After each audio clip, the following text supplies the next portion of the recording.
2024년 9월 6일 금요일 매일 성경 묵상 나눔. 오늘은 열왕기 하 3장 13절에서 27절을 묵상합니다. 오늘의 본문입니다. 엘리사가 이스라엘 왕에게 이르되 내가 당신과 무슨 상관이 있나이까?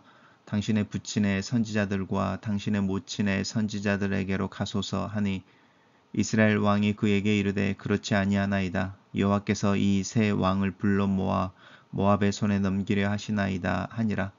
엘리사가 이르되 내가 섬기는 만군의 여호와께서 살아 계심을 두고 맹세하노니 내가 만일 유다의 왕 여호사밧의 얼굴을 봄이 아니면 그 앞에서 당신을 향하지도 아니하고 보지도 아니하였으리이다. 이제 내게로 검은 고 탈 자를 불러오소서 하니라. 검은 고 타는 자가 검은 고를 탈 때에 여호와의 손이 엘리사 위에 있더니 그가 이르되 여호와의 말씀이 이 골짜기의 개천을 많이 파라 하셨나이다. 여호와께서 이르시기를 너희가 바람도 보지 못하고 비도 보지 못하되 이 골짜기에 물이 가득하여 너희와 너희 가축과 짐승이 마시리라 하셨나이다. 이것은 여호와께서 보시기에 작은 일이라. 여호와께서 모압 사람도 당신의 손에 넘기시리니 당신들이 모든 견고한 성읍과 모든 아름다운 성읍을 치고 모든 좋은 나무를 베고 모든 샘을 메우고 돌로 모든 좋은 밭을 헐리이다 하더니 아침이 되어 소재를 드릴 때에 물이 에돔 쪽에서부터 흘러와 그 땅에 가득하였더라. 모압의 모든 사람은 왕들이 올라와서 자기를 치려 한다 함을 듣고 갑옷 입을 만한 자로부터 그 이상이 다 모여 그 경계에 서 있더라. 아침에 모압 사람이 일찍 일어나서 해가 물에 비침으로 맞은편 물이 붉어 피와 같음을 보고 이르되 이는 피라 틀림없이 저 왕들이 싸워 서로 죽인 것이로다. 모압 사람들아 이제 노력하러 가자 하고 이스라엘 진에 이르니 이스라엘 사람이 일어나 모압 사람을 치고 그들 앞에서 도망하게 하고 그 지경에 들어가며 모압 사람을 치고 그 성읍들을 쳐서 헐고 각기 돌을 던져 모든 좋은 밭에 가득하게 하고 모든 샘을 메우고 모든 좋은 나무를 베고 기알레셋의 돌들은 남기고 물매꾼에 두루 다니며 치니라. 모압 왕이 전세가 극렬하여 당하기 어려움을 보고 칼찬 군사 700명을 거느리고 돌파하여 지나가서 에돔 왕에게로 가고자 하되 가지 못하고 이에 자기 왕위를 이어 왕이 될 맏아들을 데려와 성 위에서 번제를 드린지라. 이스라엘이 크게 경노함이 임하매 그들이 떠나 각기 고국으로 돌아갔더라. 오늘의 본문은 엘리사를 찾아갔던 세 왕에게 엘리사가 이제 예언을 하고 또 지시를 하는 것을 따라서 그 세 왕이 모압을 이기는 정복하는 이야기입니다.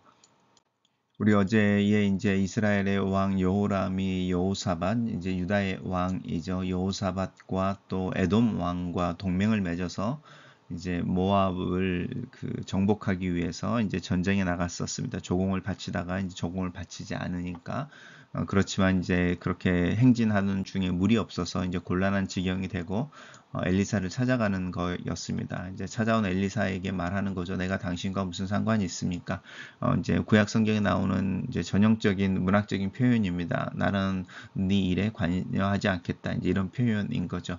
그러면서 당신의 부친의 선지자들과 모친의 선지자들에 가서 물어봐라 이렇게 말하는데 부친은 아합 왕이고요. 모친은 이사벨이라고 하는 여왕이죠. 이 아합과 이사벨의 이야기가 이제 엘리야와 연결되어져 있죠. 뭐 갈멜산에서 바알의 선지자들과의 싸움이라든지 이사벨의 위협에 의해서 뭐 엘리야가 탈진되어져 광야로 도망을 간다든지 뭐 여러 가지 일들이 있는데 바알의 선지자들에게 가라 이렇게 말합니다. 하지만 이 여호람이 뭐라고 말하냐면 그건 아니다. 왜냐하면 지금 현재 우리가 처한 상황은 하나님께서 이제 여호와께서 우리에게 이렇게 일으키신 일이니 당신이 섬기는 당신의 하나님이 하셔야 되는 해결해 줘야 되는 문제이다. 이제 이렇게 이야기합니다. 그럴 때에 이 엘리사가 유다의 왕 여호사밧 때문에 내가 이제 네가 가져온 문제에 대해서 하나님 앞에 하나님의 뜻을 구해 보겠다 이렇게 말합니다. 이 여호사밧도 뭐 특별히 하나님 앞에서 그렇게 선한 왕은 아니었습니다. 또 반대로 여호람도 아합 왕이나 또 이사벨 자기 어머니의 신앙에 비하면 그래도 조금은 더 신앙적으로 나았죠. 왜냐하면 바알의 신상들을 무너뜨렸으니까요. 그래서 나름대로는 이제 종교 개혁을 하려고 해서 애를 썼던 왕들입니다. 그럼에도 불구하고 유다의 왕 여호사밧 때문에 내가 너를 위해서라고 이제 엘리사가 말하는 이유는 유다라고 하는 이 남왕국의 이제 다윗을 통해서 진행되어지는 하나님의 약속이 있기 때문일 것입니다. 검은 고를 탈 자를 불러와라. 그리고 검은 고를 탈 때에 하나님의 손이 이렇게 이야기하는 부분은 이제 엘리사의 특별한 부분인 것 같습니다. 예를 들어서 여리고를 지나오다가 여리고에 물이 좋지 않을 때 그 물을 이제 깨끗하게 만들 때도 소금이라는 걸 가져오게 하죠. 뭐 이런 거라든지 엘리사의 어떤 특별한 방법인 것 같습니다. 어떤 도구들을 사용하는 부분인데 아마 이 검은고를 탄다라고 하는 것은 단순히 우리가 말하는 풍류라기보다는 또 이 시대에 하나님을 찬양하는 어떤 찬양이지 않았을까 우리 상상해 볼 수 있습니다.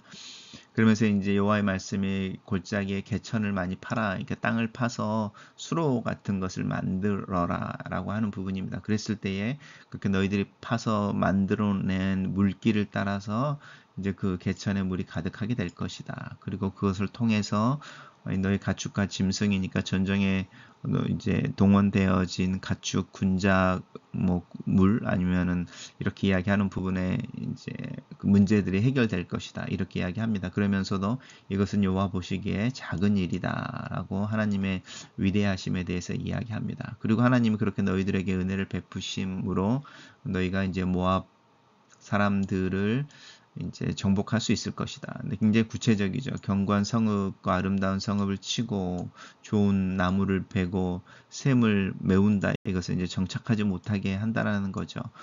이렇게 좋은 밭에 이제 돌들을 갖다 놓는다는 것 또한 농사를 짓지 못하게 한다. 이게 모압을 황폐하게 만들 것이다. 이제 이렇게 이야기하고 있습니다.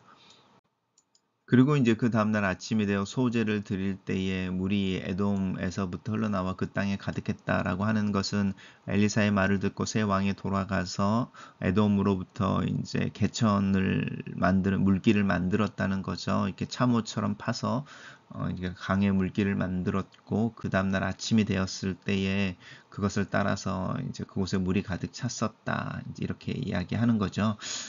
그래서 이제 문제가 해결되어졌는데 이 모압 사람들이 이제 전쟁이 일어났으니까요. 그 상황들을 보다가 아침에 그렇게 파놓은 수로에 가득 찬 그 물이 핏물처럼 보였다라는 거죠. 그래서 이제 오해를 하는 겁니다.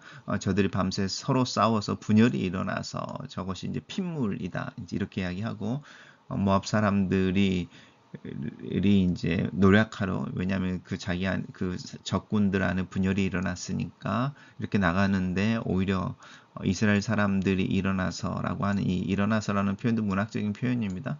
반응해서 이제 오히려 모압 사람들을 쳤다 이렇게 이겼다라는 거죠. 전쟁에 이기고 이제 성읍들을 헐고 또 각기 돌을 던져 좋은 밭을 가득 차게 하고 모든 샘을 메우고 좋은 이 이야기는 이제 우리가 앞장에서 봤던 엘리사가 이제 어떤 일들이 일어나게 될 거다. 하나님 너희들에게 승리를 주실 것이다라고 하는 부분이 그대로 성취되어졌다라는 것을 보여주는 표현입니다.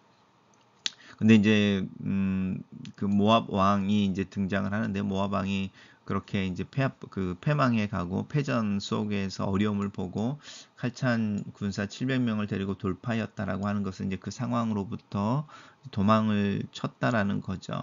근데 이제 도망을 치기 전에 어떤 부분을 보냐면 오히려 이제 에돔 왕을 공격하려고 했지만 가지 못했다라고 하는 것이고요. 그래서 이제 그 자기가 있던 성으로 돌아오는데 그 성에서 어떤 일들이 있냐면 자기 왕을 이어 왕이 될 맏아들을 데려다가 성 위에서 번제를 드렸다 이렇게 말합니다. 모압 왕이 이제 자신의 전세의 약화 또 위급함 앞에서 자기 아들을 데려다가 희생을 하는 거죠. 자기 아들을 제물로 삼아서 자기가 섬기는 신에게 제사를 드리며 승리를 구하게 되고 그 모습을 보면서 이스라엘이 이제 충격을 입은 거죠. 이 경노했다라고 하는 부분인데 단순히 화를 냈다. 이런 뜻이라기보다는 굉장한 충격 또 의분 이런 거 그리고 이제 그 지경까지라고 하는 부분의 한탄스러움 이런 여러 가지 요소가 있는 거죠. 그리고 이 모압 왕이 그렇게까지 하는 걸 보고 나서 그들이 그냥 전쟁을 멈추고 돌아갔다. 이렇게 말합니다. 단락을 요약해 보겠습니다. 자신을 찾아온 새 왕에게 엘리사는 여호와께서 물을 주시고 전쟁에서 승리하게 하실 것이라고 예고하고 전쟁은 엘리사의 말처럼 진행된다. 이렇게 정리해 봤습니다. 묵상 나눔입니다. 우상 숭배자 여호람에게 하나님은 속지 않습니다. 여호람은 곤경에 처하자 여호와의 이름을 입에 올리고 하나님의 손을 인식하는 태도를 보이지만 주께 엎드려 묻지 않습니다. 심판이 실현되는 것에 대한 불안을 표현할 뿐 진심이 아닙니다.